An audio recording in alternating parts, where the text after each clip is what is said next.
Hello everyone, my name is Ron Jumper and I'm the CEO of Ron Sherman Advertising.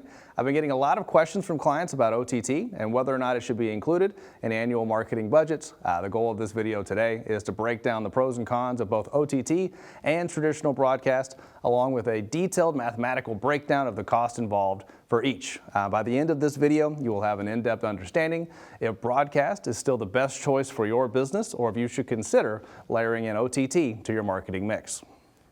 With OTT, there are some main key advantages. The ads are non-skippable. Once you select an episode to watch, you cannot fast forward past the commercials. You can also select exact demographic targeting by age, race, gender, home ownership, and other various options. On the other side, broadcast does not allow for targeting in this manner. With cable, you can look at zones, but broadcast reaches the full DMA and anyone can watch it at any time. Because of this, OTT has been able to set the market at premium CPMs of $25 to $40 per thousand impressions, while we are buying broadcast at only $3 to $6 per thousand impressions for a standard 30-second TV spot. Clearly, OTT is going to be more expensive per eyeball, but you have a better understanding of what eyeball you are reaching. So the key question is, the additional targeting worth the additional cost? First topic, the fact that OTT ads are non-skippable. This is important and a great feature, but let's not forget how traditional broadcast addresses this same issue. Traditionally, Nielsen provides ratings in three ways: live viewership, same-day DVR viewership, and 7-day DVR viewership. If you take the live viewership data only and use those numbers to determine the value of a 30-second ad in that time slot, then the additional DVR viewers that may skip the commercials is a non-issue. In fact, the DVR viewership would be bonus viewership above what you were anticipating being delivered. Taking that a step further, typically this applies most to primetime shows, while local news and live sports are overwhelmingly watched live. Last note on delivered impressions, there is typically more than one user per household. It might be the husband watching or the wife, maybe even a child, since all have access to the same account.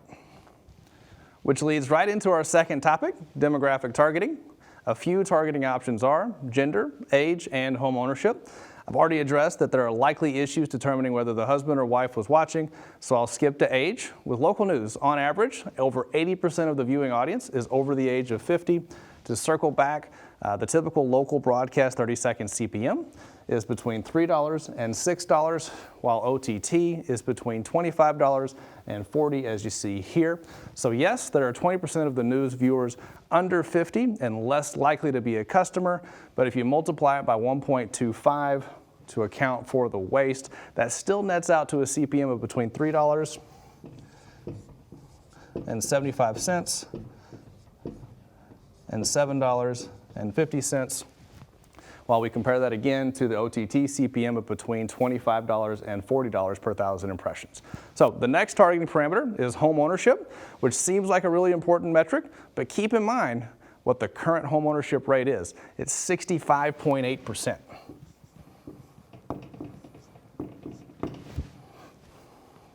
So if we take those adults over 50 watching broadcast at a range of $3.75 to $7.50 CPM and multiply it by 1.52 to account for the non-homeowners, that still gets us to a better CPM at $5.70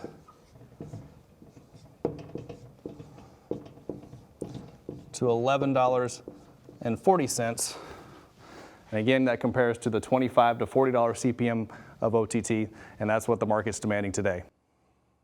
Lastly, you've probably heard at some point that frequency is important in regards to advertising. Understand that unless you specify with OTT, your ads will run 24/7, including overnight when your call center isn't open.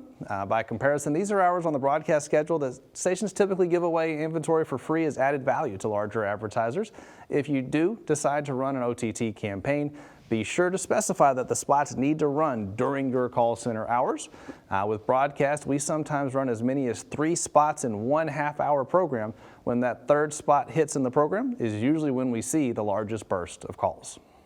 In conclusion, while OTT is still in its infancy, It is not something we are recommending to clients just yet. Think of Ron Sherman Advertising as the advertising equivalent to institutional investors, advising investors on whether or not to invest in Bitcoin or whatever the shiny new thing is. It isn't that it won't be part of the mix someday. It very likely will. It is just determining when that day will be that we recommend it to clients as part of their video advertising mix. Thanks again for watching this video today. Ron Sherman Advertising is the home improvement industry's unrivaled leader in TV advertising. We'll continue to provide updates on new developments, as we always have. For the rest of the team here at RSA, I'm CEO Ron Jumper, signing off.